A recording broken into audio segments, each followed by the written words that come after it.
there. I don't know that he can win, but if you're taking 20-1 today and he gets to New York, these books are going to offer you like a 4-1 ticket to buy out. And to me, that's That's just, a I good mean, point too. that's Good a point too. value. Good point too. Yeah, Definitely it's good. almost like looking at like a parlay, right? You get to that last leg and you just kind of either hedge it or you cash out kind of on what app you're using. But I think it's Salute to all that good hometown kid though. What'd you say? So salute to that hometown kid, man. He's Philly raised, baby. Yes, sir. St. Joe's. St. Joe. Oh, that's right. My bad. He's a St. Joe's guy. Yeah, he's a Prep Yeah. boy. Speaking of LaSalle, they lost to Roman and got knocked out of the playoffs. Wow. That sounds about right. No, it don't. No, it Yeah. don't. No, not No, this it don't. year. I I mean, don't think I've Roman ever was pretty lost to good, but it Roman. was a tough Actually, game. no. I think I did lose to Roman. We lost to Roman in the championship. But other than that, I don't think I've lost to Roman. But all that matters is my senior year, and I trashed on Roman my senior year. McCourt and Paxson I trashed on them boys. But all the wonder years that we talk about, right? That's The back when glory McDevitt was days. good, right? What'd you say? Wasn't McDevitt like y'all rivalry? Like y'all was battling McDevitt back in the day? No, we destroyed McDevitt. We beat this Okay. bullshit out of McDevitt. But we got college football week 9. Y'all know what time it is. What time is it? Showtime!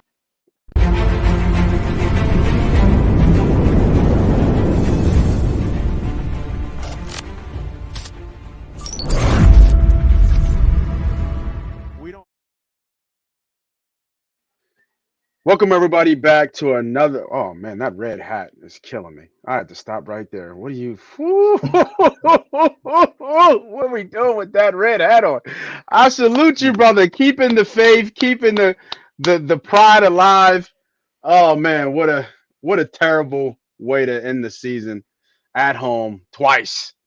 But I digress. Welcome everybody back to another episode of Money Pot Betting and the Money Pot Podcast Show.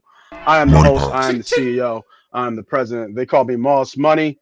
And we got the gods of gambling back above us to serenade us with their wisdom of bets and best picks for college football week 9. We got C Sharp. We got B Diddy. What's up, boys? What's up, man? I'm about to First say, not off, everybody talking once now. yeah, it's a somber day after.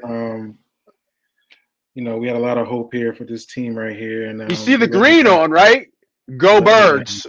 Go Birds. Switch right over, man. And with that being said, we're going to have to retire this hat and put that away. Yeah, put that away.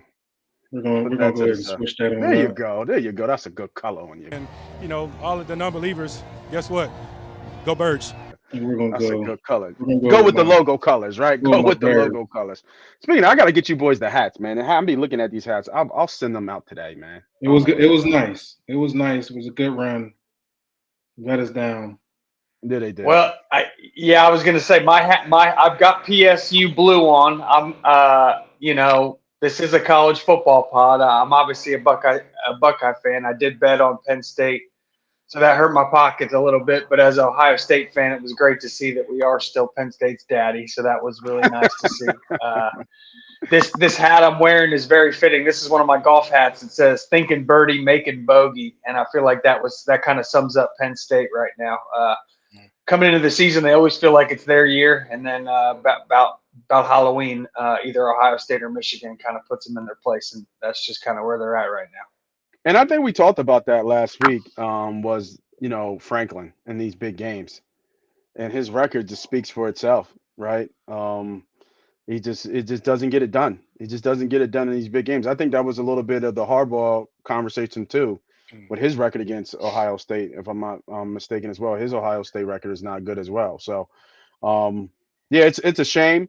I think the question comes out on Franklin. How long does he sit there? I forget what his contract things are and stuff like that. But, kind of sucks. Michigan will probably go undefeated, and then, they're probably knocked out of the playoffs. They'll get what bowl they'll get? What, Rose Bowl, maybe? Usually the Rose Bowl. Big Ten's the Rose Bowl. Yeah, Rose Bowl or Citrus Bowl. They go to this. They go to the Citrus Bowl a lot. Yeah, so it's unfortunate, but it is what it is. Just like we do, we kind of move on to the next week and kind of look at. One quick thing I'll say about Penn State is after watching the game, I don't want to bury James Franklin because I do think the team looked ready to play, and in college, that's the head coach. We talked about it in college. The head coach recruits and's got to have the players emotionally ready. They're not always the X's and O's guys, and I did think Franklin did his job. After rewatching the game, I think we're Penn State's offensive coordinator. I'm not sure what Mike Yurcich was doing. Now, maybe he would tell you he didn't have the guys, and I do see a lack of separation. And maybe Penn State's problem was they didn't hit the portal hard enough for a receiver. And how I look at the portal nowadays is the big boys need to go find the best players at the smaller schools. Like, if you don't have a guy in your stable, go get one. And so maybe Penn State overlooked their receiving core because I don't think there were guys getting open. I do think Drew Allard was a little shell-shocked first game, big game on the road. I do think that kind of showed. But my biggest thing was in the second half, Ohio State was blitzing, and Penn State never adjusted. No screens, no just nothing. No wide receiver screens, no running back screens, no tight end screens, nothing to entice the pressure in and then get out the back door. And so for me, I'm just not exactly sure what Penn State's offensive coordinator was doing. Yeah, just kind of. I was hoping for him. Obviously we had money on that, so it lightened all of our pockets. Had them in some teasers that kind of cope with that, but some of the money line bets and straight bets, obviously, we took a hit on that. So let's do it. Let's look at Week 8 college football. We always do our recap for those watching the show. And actually, I want to take a minute here and just say thank you to the people who do watch the show. Thank you for Diddy for his blessing of dropping his monologue and getting folks from the bottom of his heart to get us to follow and subscribe. Last week was really good. Y'all paid attention. Y'all listened. And guess what? You got paid, right? Whether it be college, whether it be Sharp with his NFL plays, whatever it be. You got paid this weekend, so keep it up. Make sure you hit the like, hit the subscribe. We are, I think I said to you boys, we were like 89 or 95 for the first 1,000 for the show. Well, numbers keep going down. We're 90 away. So not 90 away, 70 away. So let's keep it moving. Let's keep it going. We're ramping up each and every week. Let's hit the first 1,000. Then next thing you know, we hit 2,000. And 2,000, we hit 5,000, and so forth and so forth. You know how it builds. We're building up this betting community. So like I said before, it's not us versus you, or us versus your favorite capper, or anything like that. It's us versus the sports books. It's us versus the bookman, aka the boogeyman. So keep it coming. MoneyPot betting, MoneyPot podcast is going to be here to stay. And all we're going to do is come and be the Robin Hood of the sports books and give back to you, the people. So week 9, let's bring up the numbers. We'll start with myself. I had a little bit of a bounce back week. You know what it is, man? Like, if you noticed, I was staying in the beginning here. Actually, that's probably pretty light. Hold on one second. Now that I see it, let me bring it up here a little bit. Switch up our format, how we usually do. And zoom in. If you notice, I call this the Sharp effect, Diddy. This is the Sharp effect, right? And when I say it's the Sharp effect, it's the unit sizing, right? Getting a little bit of confidence in the way I bet, and obviously being up helps, right? You got money to play with, so you can do that. But if you notice, a unit, even less than half a unit here, or some certain ones, 0.75 is like where I like to stay. 0.75 units or $1 unit. And when I say units, for those who are just watching or are new to the show, a unit for us is $100 sizing bet. So just so you understand what we're talking about. But as you notice, they started to go down here. Oh, my bad. So we had our first 3 unit bet here, and then I'm starting unit, 2 unit, 1 unit. Not a lot of .75, 3 units, 1 unit, 1 unit. And I call that the Sharp effect. So that's the sharp effect. Just being a little bit more confident in our takes, being a little bit more confident in our bets, and obviously you have to re-look at your bankroll as you continue to go through the weeks. Now the weeks are going like you kind of settle in. We all started out hot at the gate. We had some regression, and then we kind of are starting to settle back in and getting into the wave and being a lot more selective in our bets. So last week I went 3-2. I hit 3 of the bigger bets with SMU, lost on Oregon, and they only scored 38 points. I was all over Iowa and Minnesota under. I think we all kind of were. UNC hurt me with my teaser. And then my Iowa and Penn State, UNLV. UNLV gave me a little bit scared there, but they pulled it out and won that game right out. So looking at the number, I am up 15 units for college football so far. Want to get this number over 60% if we can, which is amazing for a year to be hitting at 60%. But I'll take it over the 50% mark, 55% right now, 24-9. So doing pretty well from a college football standpoint. All right, now we go to Diddy. Diddy's Mr. Consistent here. I don't have your teasers here, Diddy, so you got to help me out to add those.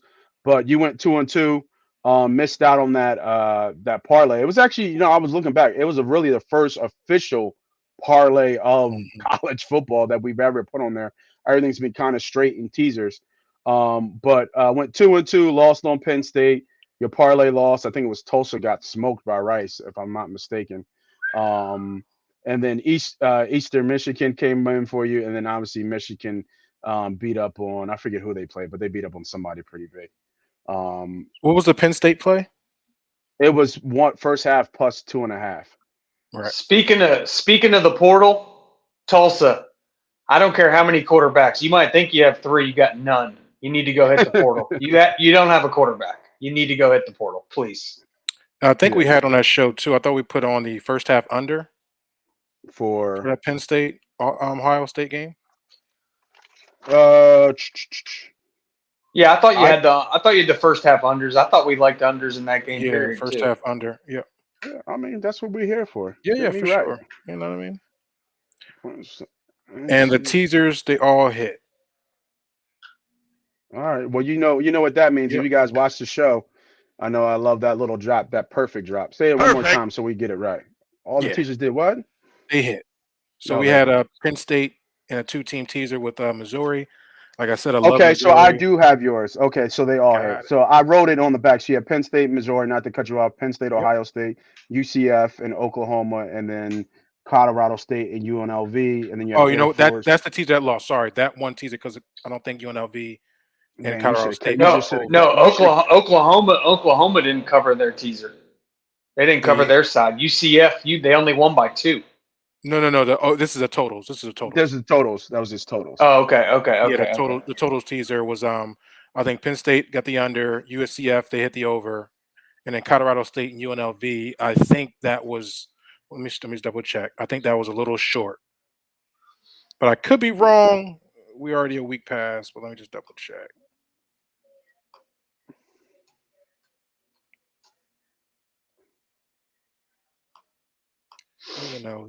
UNLV. Yeah, it was 25-23. That was 48 points. So that did not hit because I had them over, I think, 53.5. So that was the one that went off. The other 3-team teaser was Air Force, 1.5, Nebraska, and Duke plus 23 versus Florida State. Speaking of Air Force, another one of the BS injury reports, Air Force's coach saying, Zach Larrier going to be out a couple weeks. No, he's out there running around. Like, these are the things I'm talking about, man. We have to – college football's we got to have an injury report. Yeah. Come on. It doesn't have to be as good official as the NFL. I get it. Like, there's not a CBA, but come on. Yeah, there's got to be something. Quarterbacks or something. For sure. Especially the way the society's changed with betting and everybody's betting. You have higher opportunity. There's – sports are getting in big with betting. You got to be sharp. That's why right now, I know not to get off topic, they're under investigation right now about the whole Bijan Robinson sickness. Like, you just can't do that. People lost a lot of money Well, on Bijan Robinson. and think of Utah. Think of how many. You don't think Utah's win total was built into Cam Rising coming back within the first Right. month of the season? He was listed as week to week. The dude's not going to play. He's gonna not play. playing. I'll Of tell you that course right not. now. He is And done if for the year. And if he does, He's done. that'd be terrible. That'd be malpractice. Yeah. So why would he use? So those a are my things where it's just like we've got to have some sort of injury report or IR. Like if the dude's done for the year, like we need to know that information. I'm sorry, we're kind of going off on a tangent, and every show I seem to get that out there. But it every matters. week there's a It big matters. program. It matters. Yeah, Air Force is trying to be they're a top 25 team, and rightfully so. You can't be playing games with your quarterback. Come on. I hear you. So just updated you here, Diddy. So it looks like pretty successful weekend with the college plays. Had a lot of action here when you think about it. Yeah. A little bit more than your typical, but put you up over the number 10 units. Leading the pack in terms of win percentage over 60% is where the aim is and where the goal is here as well. All right, Sharp.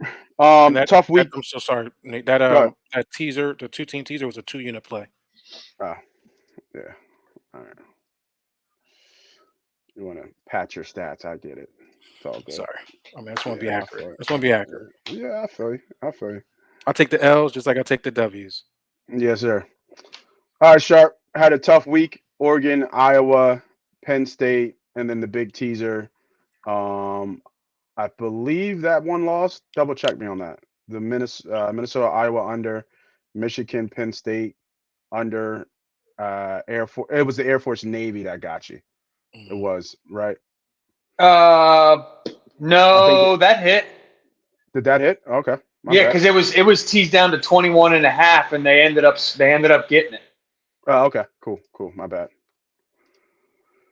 That was the only thing I hit. All my straight bets. But remember, by my Penn State game, my Penn State was a killer. I had the money line. I had them in a 5-unit play. So, I mean, just kind of how it's got me in Colorado a couple times. I've had a couple big wagers on one team, and when that doesn't come through, it's a bad week. Yep, for sure.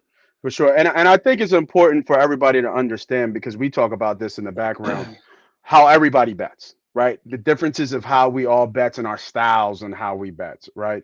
I'm more of, I don't want to say conservative, but I bet based off my bankroll, and we all do, but I build. It's almost like a ladder. Like I build. If I start building my bankroll higher, then my bets are going to get more in terms of higher. Diddy, we've seen conservative, but volume, right? A lot of bets, a lot of different things. Sharp, just like the name says, sharp, right where he wants to go, knows where he wants to go. That's where I'm putting my money.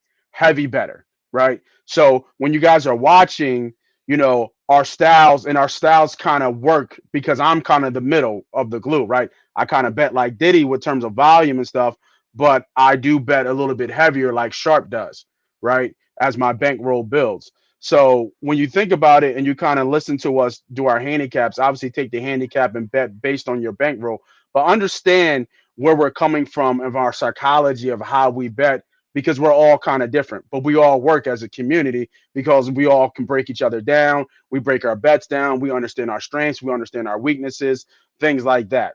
So just to give you some kind of understanding, with Sharp in college, take a hit the last couple of weeks. We see a lot of red, but make sure you come back and watch the NFL side, because he's way up on the NFL side, right? So some people are just college bettors, right? So if you're just a college football bettor, obviously you want to stick to the guys that you feel are giving you the best value in terms of betting and winning. So do that. But if you're an NFL bettor or you bet both, make sure you watch both shows and make sure you watch of how we betting. It's kind of a game within a game, right? The game is getting to win money and betting, but then there's some layers to it in which we kind of help you kind of get through as you continue to bet, especially for betting this long. We're in week 9 in college football. That's a long time to be betting week after week and understanding the pitfalls of that emotional swings and ups and downs. We have our own personal issues with it. Hey, sometimes we don't feel like talking to anybody, and when we lose, because nobody don't like losing money and just keeping it a bean. But that being said, just understand, what we're looking at. We're doing this to keep accountable of how we bet. to make sure that we're giving you, the viewers, as much transparency as we can in terms of where we're putting our money and where we're betting. Message. All right. So I just wanted to make sure that we're that, but also moving forward, I think Sharp has said it behind the scenes for us as well. You're going to be moving a little bit away from college football and heading more heavily more into your NFL bets. Not saying you're not going to stop betting college. If you see something you like, obviously you'll give your side, but you're going to be moving towards more of an NFL style type betting moving forward. Yeah, just with and I'll still be on the show. I'm gonna stick to a lot more over unders. There's too much. It's just I keep preaching on it. There's so much lack of information going on in college right now, and it's killing me. And you know how I like to bet is limited games and a higher unit size. And right now, my access to information covering 32 teams is a lot easier with the NFL than it is with these college teams. So I am going to stick with unders. I mean, I do my college, I was tracking a lot of my college stuff the last couple of years, and I've still been pretty successful at unders. And I'll still like to come talk on the big games. I'm not finding as much value in college as I used to. I don't know if that's a me thing or if that's a market thing, but you boys are cooking. So, Hey, as long as you're here to support, brother. Why would I get in your way kind of thing? No, it's not getting in our way, but as long as you're here to support, it's a team effort. You know what I mean? Like I said, when I say that it's us versus them, I mean, it's not us versus them, but it's us versus sports books. That's what I really mean that, because at the end of the day, we all win, right? That's the point of it. It's all of us winning and all of us rooting for each other, just like we root for the viewers who watch, and them winning as well. We all have different takes, different looks, different sides, et cetera, et cetera. But as long as we keep the cash moving in and people are winning, hey, that's all that matters at the end of the day. That's all people I just think I need to go back and rebuild my model. Like my model, I think, has gotten out of date on college with the transfer portal and just the way college programs are moving, coaches are moving, coordinators are changing at a faster pace. Like I think my model, this is just pure self-scouting. I think my college model has gotten a little outdated, and I need to take a step back and just rebuild my model to fit kind of this new era of football, especially as we're about to expand to 12 playoff teams, where maybe losing a game earlier isn't as big. So maybe teams will try to play some younger players. So I think my model in college football, basically what I'm saying is become more fluid than ever. And I think my tried and true models just aren't there anymore. And I need to reassess what I'm doing and maybe scale back my units and stick to the unders, what I'm good at, and then just stick to NFL for a while, because I'm seeing NFL a lot clearer. And you boys are obviously seeing college a lot clearer. So like you said, I think we're a good team. Message. Yeah, and I think that's well said, and I think that's good for the viewer to understand what we're going through too as we're betting as well, right? That's the key. The transparency is so key, because more likely you guys are going through it too, who's watching the show. So appreciate that, bro. All right, let's get it cooking. Let's get it going. Week 9. I think we talked about it kind of earlier in the show. Don't have too many bets this week. I think the lines are sharp. We're trying to look for value. I have some leans here. I do have a couple best bets, but I do have some leans here. But I think we talked about this in the beginning. And Sharp, you talked about having some look ahead stuff, and you kind of jumped on some Heisman Trophy winners and stuff like that. So before we get into bets, I just want to kind of take a look at this real quick here and just give some viewers some kind of some future bets. Now, this one, I think we should shop around a little bit. We're using DraftKings at the moment, but shop around for the best line.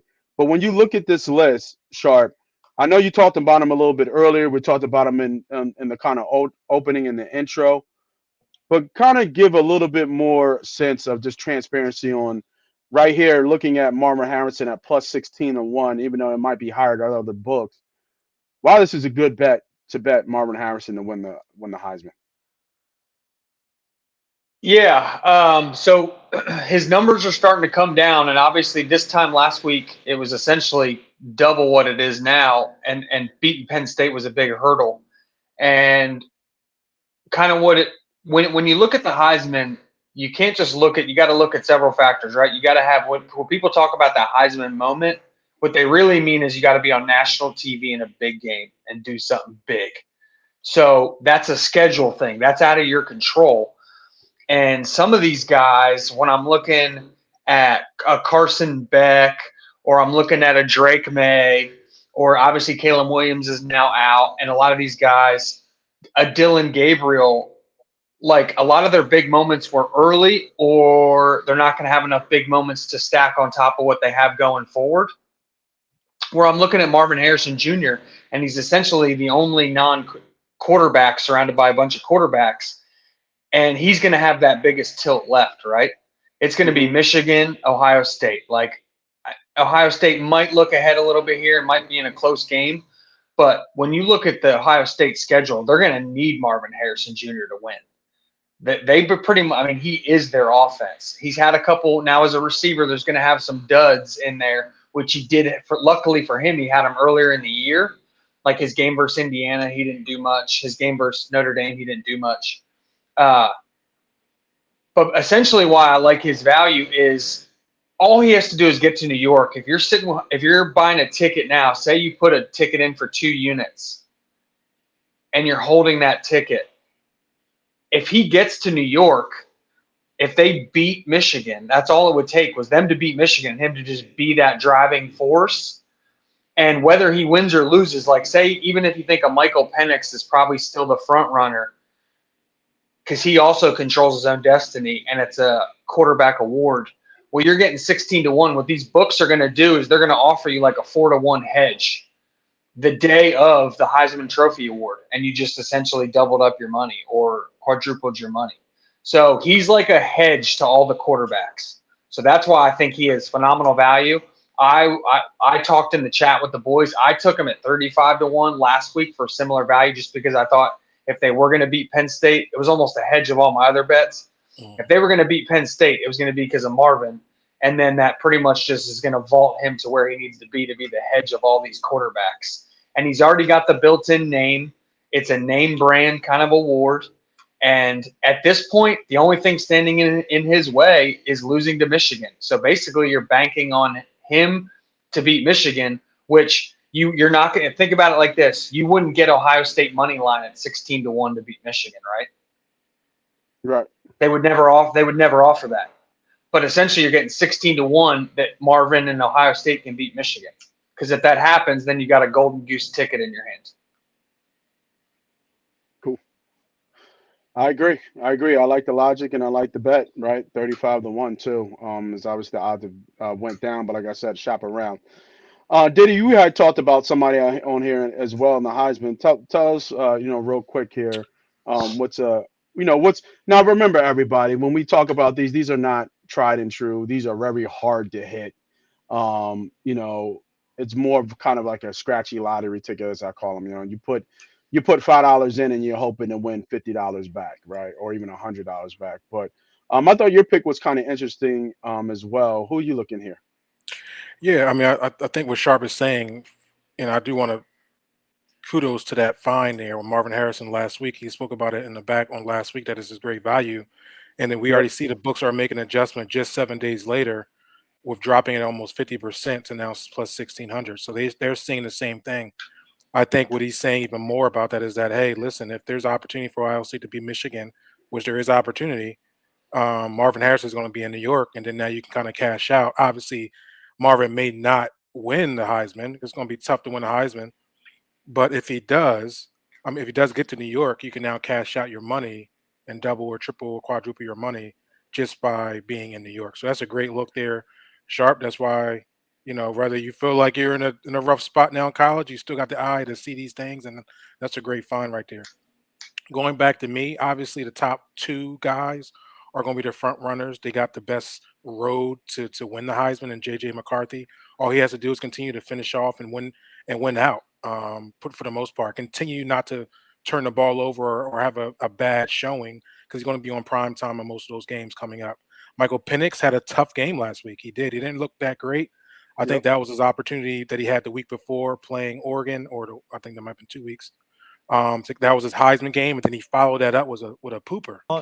It was a thought, and I blurted it out. I did not mean it that way. I'm fine. Okay, but just understand, I didn't mean it the way it came out. We'll take a poll on how you meant it. 54, 55, 58, 59. That was his Heisman game, and then he followed that up with a pooper. Right, wasn't able to move the ball downfield, wasn't able to score the ball like he has been in the past. So kind of that Pac-12 mantra of that Pac-12 mantra of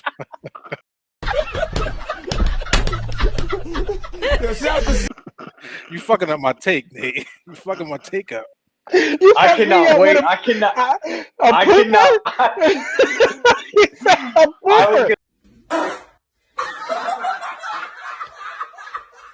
I cannot wait for the drop on that one. Moss's drop on that's going to be hilarious. This is why the show's great. Yeah, not only that, but the creativity from our guy, our leader, our producer. He puts the funny shit in the video. Oh shit! But anyway, Michael Penix is going to really show up these next few games to kind of regain that momentum. My take on this is an opportunity. I look at value. I'm very, very good at looking at futures and value, I will say. And I pat myself on the back on that because I've been pretty good at it. Not saying this is going to hit, but the value is here. Carson Beck at Georgia, right? We haven't really, just college sports period hasn't really talked about Georgia. There's nothing really exciting they have seen or even spoke about Georgia, but they're the number one team in the nation. And I'm not sure if that's because the games they played, their week scheduled. Maybe that's why they're not getting a lot of hype. But I think this is an opportunity for Carson Beck because they lost their best player offensively and their tight end. And with him down, this gives Carson Beck an opportunity to kind of show the world that, hey, I can manufacture points. I can manufacture balls going down the field. This is a big opportunity. So I think at plus 3,500 to sprinkle something little on that, you can then maximize that later on as the weeks come. There's still a long season left for him to actually kind of make an opportunity there. So I will say Carson Beck is a good value play. And I love my value mills. You know what I'm saying? So he's a value play for me. That's a better comeback with the take. I like it. Not the pooper. Not the pooper. But everybody understood that though. To a degree. All right, let's get into week 9. We'll probably do a little bit rapid fire here. Don't have much time as I would like. But anybody got any? I don't think I saw on your list. Anybody got anything with today, tomorrow, or Friday's games? I don't think so. No.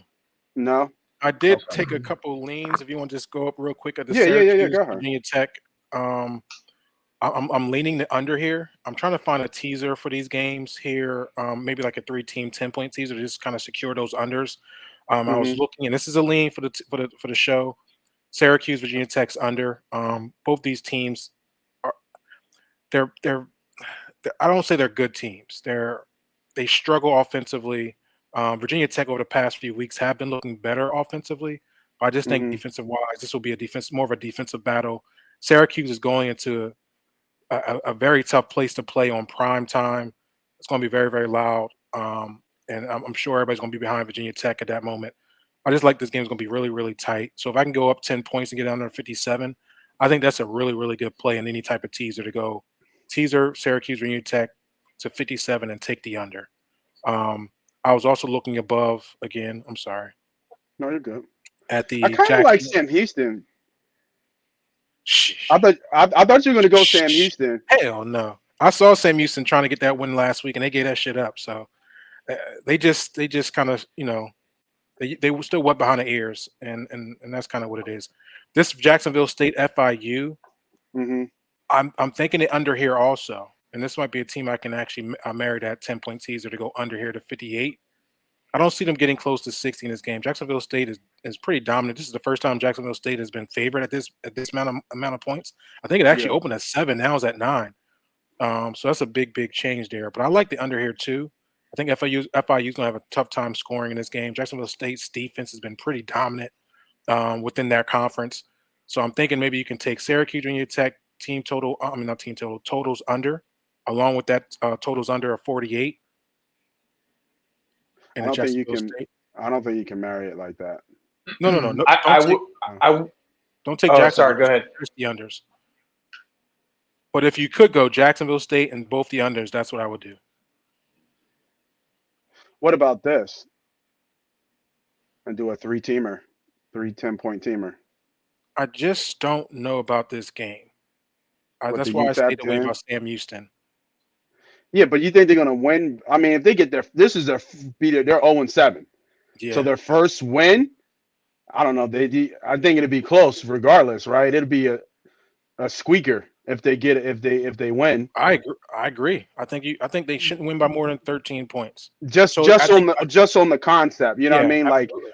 Yep. Like it'll be a tough. Like they just came off. Like they feel it. Like we're almost there, and if they win, like it'll be like a touch. Mm-hmm. I don't think they're gonna blow. Obviously, haven't won, so they're not gonna blow anybody out. UTEP has won, I think, 2 or 3 games. Yeah. Low scoring game too, with 37 is the total, right? So we're talking what, 20-14, maybe even like 24-14, 24, 28. So do me this. Fuck that. Just go under. Just take it to 47. Go under. That's my play. That'll be a play there. That'll be for the before the Saturday games play. 3-team teaser. I'm hitting the unders. We're getting to that that part of the year too. So. Yeah, I like it. I'm gonna tail. Well, my fault, Sharp, but I'm gonna tail. But I'm gonna go UTEP under. I mean UTEP. I'm gonna take UTEP to cover to plus 13.5. Yep. All right, I'm gonna write that down. I'm telling official bet. My bad. Go ahead, Sharp. No, I was saying, you don't have Florida Atlantic Charlotte in your teaser under? I do like that. I think that's I didn't see it up here, but I think that was what my original look it was instead of this UTEP game. Can you go down to that? There it is. Yeah, I do like that. Yeah. Can you take that instead of the UTEP game? I think Florida Atlantic had one fluke game where they scored like 50 or some BS. But other than that, they barely score. I don't know. That's what I was looking at. I was looking at maybe you could take some unders teasers. All right, you know what? I'm messing with y'all. I'm gonna hit y'all with the 13-pointer. How about that? Because I still want this UTEP in here. We starting off the show with a teaser. Yeah, see, I was thinking like you could almost, if the early games too, like I think you could tease all the game. You could almost tease up all the games up and take the under. And I also think you could, like, there's a lot of live dogs in this game. You could take the dogs in a money line round robin underdog. Like if you're looking for a couple, just to get maybe a unit up. Like I think UTEP's a live dog. Like Sam Houston, do they deserve to be a home favorite versus any team in America? I don't know. That's strange. That's why I was scared about the line. Like, what the hell? And I think Syracuse has a fighting chance to win, right? Like Georgia State, Georgia Southern, that's a coin flip game. Florida Atlantic, Charlotte, that's going to be a rock fight. That could go either way. Like I think you could take all the dogs there and put it in a money line robin if you were looking to maybe just get ahead of the book going into the weekend. That's obviously not an official play for me, but if you were just looking for a way to bet some of these early action, I do like your unders. Like you're going to see my plays this week are unders. Like I think it's the time of the year. It's unders. It is. Yeah, I like it. I like that official play we just did live there. But I needed one more play. All right, so we got the early games out the way. So if y'all watching, shows will be out tonight, and make sure we'll get live on that money tonight too, because there's some games tonight. So let's keep it moving and rocking here. So I do have a bet on this game, Oklahoma versus Kansas. Oklahoma minus 10, totals over 65, minus 38. Who knows if Daniels is playing? I'm just going to say he's out. Like Sharp kind of said earlier in the week, we don't have the information to know if he's playing or if he's not. But the kid, is it Dean or Bean? I think it's Bean, right? Bean with a B. Yeah, Bean. He's been playing well, right? Yeah. They're 5-2. The one thing I did notice is that he only had the one breakout game. I think it was last game. He had a breakout game where he had like 5 or 4 touchdowns. But other than that, he's played well enough for them to win. Obviously, they got, there was a kind of switch when they played Texas because everybody thought Daniels was going to be there and he wasn't. But, he's beaten UCF. They put up big numbers, put up 50 points. They got into a really a shootout fight with Oklahoma State that he lost, but he had an amazing game in that game from the pocket too, right? He threw, I'm looking at his numbers now, he threw 34 times, 410 yards, almost close to 68% completion, 5 touchdowns and 2 interceptions. That's a big game, right? That's a Daniel-esque type game. And the one side I like about this game is going to surprise you boys a little bit. I like to do a little bit of risk. I went back and looked at all these games. He's just coming off his big game, and now he's got to face Oklahoma team who's had their scare last week off of the Red River rivalry game. Got over that, and then they had their scare last week where they got over. That was when you would have faded them, and now you get this Kansas team who just came off a monster game. Even though they lost, they came a monster game coming home. So I think all that emotion with these players and all this emotion coming back with these games, Oklahoma has a lot going on for them. Obviously, for the playoffs, they can't lose a game. Kansas still fighting here. They have 5 wins, so they are bowl eligible, if I'm not mistaken, at this point. So I'm looking at these teams that they're going to be a little bit slow out the gate here, and looking at how Kansas scores as well. Outside of that big game, Bean hasn't been spectacular, even though they scored a lot of points. And they scored a lot of points on the back end of these games. So they've only scored more than 31 points once in the games that Bean has played. Now, I know Oklahoma's not the crazy defense, of the league. I'm sorry, of the nation. But I really like the under here, 32.5 for Oklahoma versus Kansas. I just don't see that many points being scored in the first half here. It's a little bit different take. Don't really love unders as much as maybe you guys do as much. But I think that what I've seen looking at the trends from the numbers that I've seen with both these teams don't start picking up a little bit into the second half. I'm betting on that this first half is not going to be like 24-10 or, maybe even be 21-10. That first quarter really helped me, even though I've seen Kansas explode a little bit in the second quarter with 21 points and things like that. So that could hurt me. A little bit risky play, not a big unit play, but I still really like this play because I think the number is way too high. Give me under 32.5 for Oklahoma versus Kansas. Versus who? Oklahoma versus Kansas. Who? What is it? What do you say? Who? Kansas. Kansas. Kansas. That's you have a struggle. You struggle with Kansas. I get it. Damn, you trying to get me back? All right, and I'm really after you up with the poop drop. I'm trying to get you back. with the poop drop is coming. You Kansas. I'm like, Kansas. Who's Kansas? Oh, true. I ain't putting the D on there. Kansas. Yeah, I'm like, it's Kansas. Kansas. But anyway, I get you. Yeah. I do just get you a little. I think that's a tough play for me to jump on it, but I like it. I do like to take there. I was just looking at Bean. Bean is not new to this game. I think he played at North Texas for a while. He got the opportunity there, played a few games there in North Texas. Oh, there it is. I'm messing up my word. North Texas. And that's kind of like a similar offense as this Kansas team. Mm-hmm. What I did notice just looking over those game logs for him, it looks like when he's able to, when they're giving them courage to throw the football, he does well, right? Like last week, he had 34 attempts, and he was able to sling the rock. But when he's under, like against UCF, 12, 21, he's not able to kind of express what he wants to do. And I think they're probably bringing that into this game against Oklahoma, able to throw the rock. So that would be my only question here, but I believe your take is 100% right and sharp on it. I just would probably throw that in there like, damn, what Bean are we going to get? Yeah, and I'm basing it off the fact that he had his game last week. I don't think he comes back and does it again, especially against Oklahoma. Yeah. Helps that he's at home, but yeah, I don't think so. And then I'm going to keep going because I got another best bet right here on the 12 o'clock game, Indiana Penn State. I don't know, Sharp. I was thinking about them Hoosiers again, right over them total points, like I did with Michigan. But I'm going to stay away from that one. I know they had a quarterback change. The kid, what's his name? Not who was it? It was Jackson in there before. Let me look it up real quick. They had a quarterback change in the last 3 games. Shoresby, I think that's how you say it. Shoresby, Yeah. yeah, Shoresby, Brandon Shoresby. So better passer, obviously, freshman, but he takes care of the ball.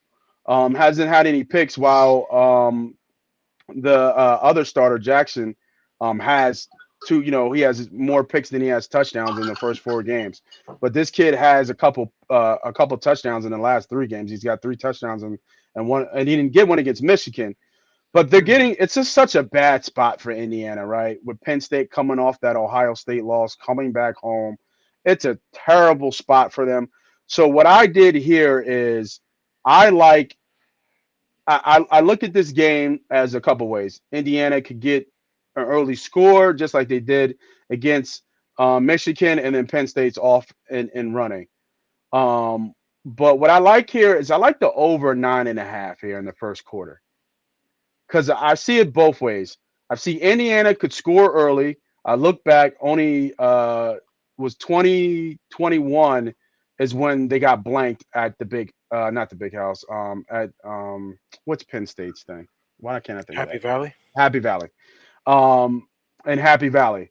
But Michael Penix was at Indiana at that point. But other than that, they scored in every game. And they scored more than 7 points in every game in their history of this matchup. So completely different team, obviously. But if Penn State comes in here pissed off and just want to take off their frustrations here, I like the over anyway. Right. So I'm looking at it from both sides of where the bet is. Again, smaller unit sizing. I'm only just going a unit, but I like the over here at 9.5. I think Penn State could go up 2 touchdowns and 2 scores. Or I could think Indiana could get a drive, get a field goal, and Penn State gets a touch here too as well. So I think they're going to have obviously easier sledding against this defense. They'll be able to move the ball up and down the field. Penn State still has some small hope, maybe. Probably not. They have Michigan still on their schedule, right? Still got Michigan, yeah. Yeah, so the must-win game. So, they still have some hope, and they got to take care of business at home. Connor was looking at the line at -32, but left it alone. So I'm just going here first quarter over 9.5. All right. So those are actually outside of the teaser bet. Those are actually my straight bets for the week. To be real with you, I don't have any, or I was looking for some values. I have some leans here, but go ahead, Diddy. I think it's your show, man. Take me to your first best bet. We're going to go 3:30 game, Duke at Louisville. Yep. I think Louisville coming off a bye week. Very, very excited for their second half of their season. This is the first time me playing on Louisville here. I'm taking Louisville first half. Oh, you're going away from your Dukers. I am, and that's sometimes where your loyalty got to shift the way the season goes. Sometimes it's not personal; it's just business. I think Duke has just been smashed up. They had some very, very tough games early on, and most importantly, their quarterback he's not right. And if he's not right, then that team's not going to move forward. I think they'll always put up a fight, but I think what we're seeing here that's different against this Louisville game is that Louisville is unmistakably a very good team. They were never on my radar until these last few weeks. I just started taking a look at them, and defensively, they've been dominant. So that's kind of where I'm taking this at. I think Louisville will be able to build off that home field advantage coming off a bye week. Yep. And I just like that defensively they are stacked up for this type of offense that's going to be struggling at the quarterback position.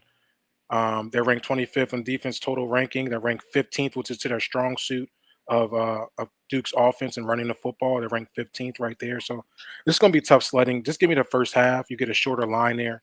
I think they jump on Duke early. And what are you seeing it at? -2.5. Yeah. Yep. I like Louisville to kind of come out there and make a statement early in this game. So that'd be my first play of the week. I like that. So, does it scare you at all about college football teams coming off a bye? Because that does scare. Like, Yeah, it's not. I think That's not like an NFL team off a bye that usually comes out prepared. They usually come out less prepared. yeah, I do. I'm happy you said that. I'm gonna close this full screen. It's for me that plays more of a factor is Louisville at home. If Louisville played at Duke, I would be Okay. I would be off the game. Louisville at home is just a different team. They feed off that crowd. And no matter this goes back to dating back to when they were just trash. They would always find a way to play at home, wearing their all blacks, and they'll go out there and ball out. Yeah. So that's kind of where I'm playing. I'm happy you made that point of usually bye teams coming off a bye, which is one of the reasons why my other plays this week is kind of going against that. What you just said, Sharp. So for me, it's more Louisville playing off the bye at home. So there's all they did was go home, they had a little vacation, and they're right back on campus, practice. And they ain't got to worry about no travel, no nothing. They can take that all the way up to a Friday for their walkthrough and be focused and ready to go. So that's my main. I'm happy you said that because that was part of my capping. All right.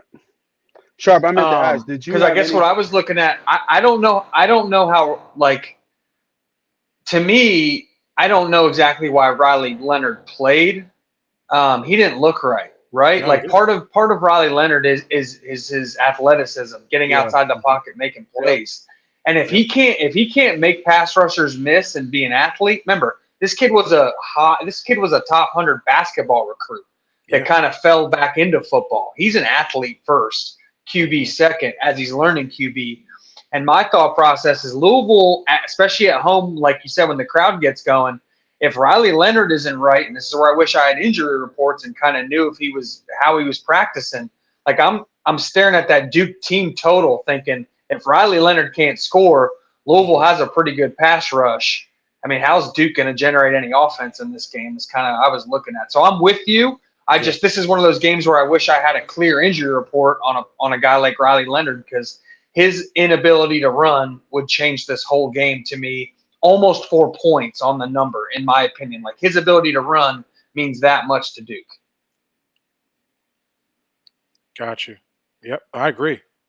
I kind of like the under. What do you think about the under in the first half there, Diddy? I stayed on my analysis on the team first half. Yeah, because I don't know Louisville. They can throw some shit up. I mean, I like Duke. I still like Duke's defense. Yeah, that's about that. I was thinking. I'm thinking about Duke's defense kind of keeping them close in this game. Yeah, but I mean, at some point, defense is going to start wearing down, and I don't know if this is going to be the game. So it's kind of like, you can hold on to it as long as possible. But like you said, if Leonard's not playing and they're running 3 and outs, the way Louisville plays, they spread you out. So it's a little difficult than playing inside the box. Like the teams they've beaten and the teams they have fought. Notre Dame plays inside the box. Clemson plays inside the box. Florida State is kind of half and half. They run around their quarterback a lot, but they usually play more to the run and play inside the box. Not Louisville. Louisville spreads you out. So, I mean, I guess you can take a stronger look at that under. But for me, it's just more on the first half for the play for -2.5. I think it's just a good number there. You got it. Sharp, you got a couple plays too, right? Yeah. Okay. Yeah. So, okay. Yeah, I like that take. I was just wondering and thinking about, some other ways of looking at this game. I'll take a look at this game, Diddy. So, we'll do a little bit different here. Gotta go a little bit rapid fire in terms of our timing here. So, Diddy, give me your next couple plays here, and Sure. we'll run through them, and we'll get the teasers out as well. And then Sharp, we'll finish off with you. Sure, we'll keep this quick. 5:30 game, Wyoming going to Boise. Like I said, I was trying to find some gems, trying to find some lines where I think those was close enough for me to kind of take a good play on. And here's the Wyoming team. I'm on the Wyoming side, +5. I think it's going to be probably the best line you're going to get, maybe 5.5 until that drops. I think Boise State is not a Boise of old. And I think just this over the past 4 years, this game has been played tight year in, year out. So I think this will be a close game. Last year was 20-17, year before 23-13, 17-9, and then 20-17. They always played tough. I like Wyoming +5. I think it's probably one of the best Wyoming teams since Josh Allen was there. So give me that. They're gonna fight you. They're gonna fight you to the end. They're gonna bite them kneecaps. So I like them at +5. I think this is a good opportunity for Wyoming. We're gonna go to 7 o'clock and 7:30. Wisconsin team total under. Right. Ohio State defense showed me a lot last week playing Penn State. If you can just show me what that line is, because obviously I can't see that early, but I'm looking at team total for under Wisconsin. It was a 7:30 game, right? It was a 7:30 game. Keep going down. Keep going down. I'm sorry, 7 o'clock. 7 o'clock game. Yep, got it. And you said the team total? Team total is Wisconsin 13.5. Yeah. I mean, that's low. I think it's not through that number at 14. So I might hold off on that and wait for that line to get up to possibly 14. If it doesn't get off, there's a no play. So 13.5, a little too much.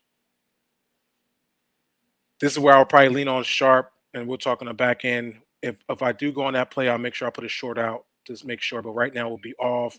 I think I might like that 13.5. I think Ohio State will to lock them down.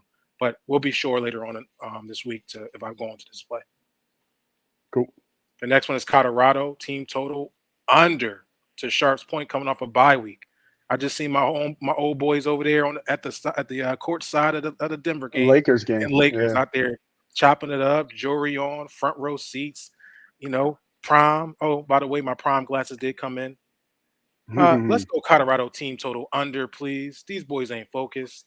That line is minus 17.5 at UCLA. UCLA going to lean on their defense, and I think that's what's going to carry them. I don't care who and what Colorado's been doing. I think what Sharp was saying earlier, coming off a bye, teams usually come off a little sluggish. I think that's what's going to happen here in Colorado. What are you seeing it at? 22.5. Perfect. I love it. And if it crossed that 21, I love under 22.5 here. I think UCLA will be able to dominate this game. The line is at 17.5, and the total, I want to say, was sitting at 60, I think. 63.5. It's a little on the high side.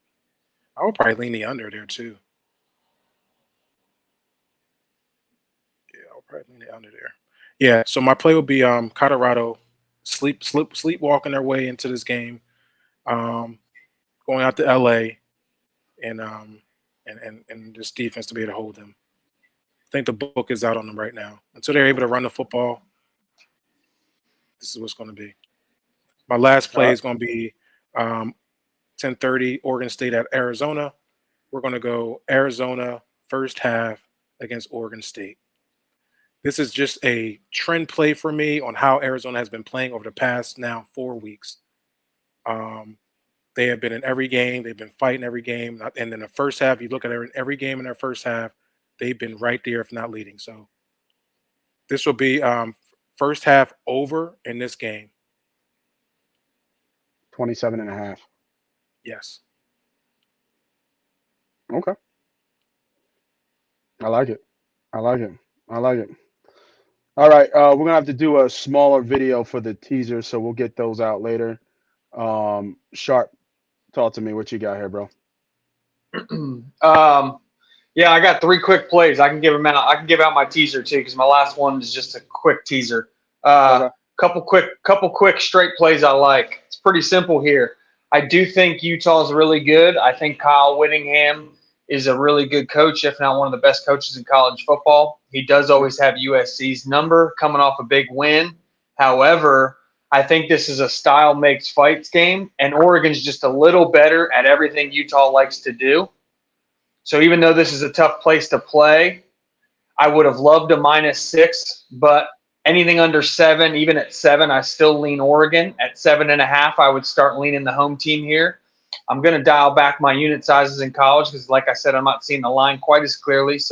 But give me Oregon 6.5. This is just a single unit play for me. My second best bet here. This will be a 2-unit play, so this one's a little stronger. This is my only straight up bet. You got to wait all the way till dang near 11 o'clock. This is San Jose State versus Hawaii. Pretty simple for me. Hawaii's terrible. They've allowed 40 points in a row. I mean, it just has. They don't have the depth. They just don't. They've allowed 40 points in a row, 3 weeks in a row now. So things are trending worse and worse. They've probably kind of given up on that side of the ball. And here comes San Jose State, who had a brutal schedule. Lost to Boise on the road, lost to a really good Oregon State team, so they were kind of undervalued in the market. Well, they've scored 50 points in back-to-back weeks. This is a style makes fight. This is a really bad matchup. An offense that's cooking versus a defense that can't stop anybody. So give me San Jose State -10. I would still take San Jose State all the way to -14. That's a 2-unit play. And this is my teaser, 4-team, 13 points.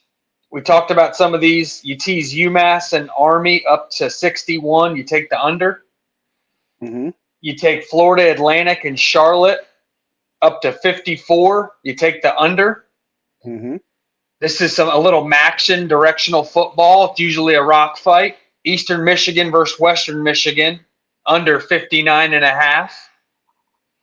And then the game we just talked about, I just don't see a way out for Hawaii.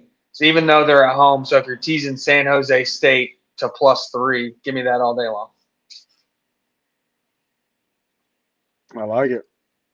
I kind of was going to look at that. I didn't even look at that San Jose State Hawaii, but I was looking at that team total. I thought was a pretty decent bet on San Jose State. I like over on San Jose State team total. I was looking at that angle too. Like that, I was thinking maybe doing the double dip. That's like I was just saying. They've coming off 55 and 48, and like I said, Hawaii hasn't stopped anybody from scoring 40 in a month. Yeah, I just want to get this teaser up real quick before we cut out. It's the UMass Army game right there. There we go. 48 teased up to 61. Yep. Two bad offenses. I mean, pretty simple.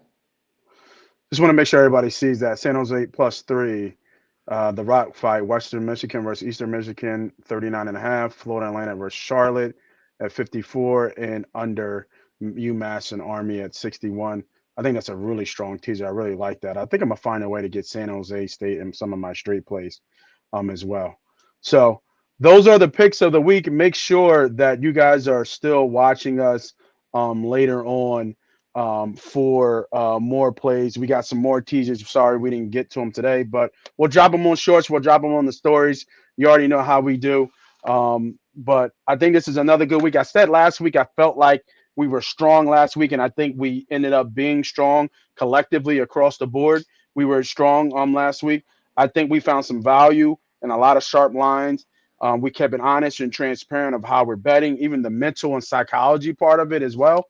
So, and then Diddy make sure he dropped off and got off that Phillies hat as well. Got to go to that green moving forward. But I like the plays. I love the bets.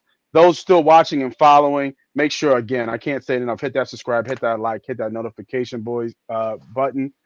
These are the boys from MoneyPot Betting, for MoneyPot Podcast. I'm Moss Money. That's C Sharp. No, that's C Sharp. That's B Diddy. The gods are here, and they blessed us with their betting. We're out of here.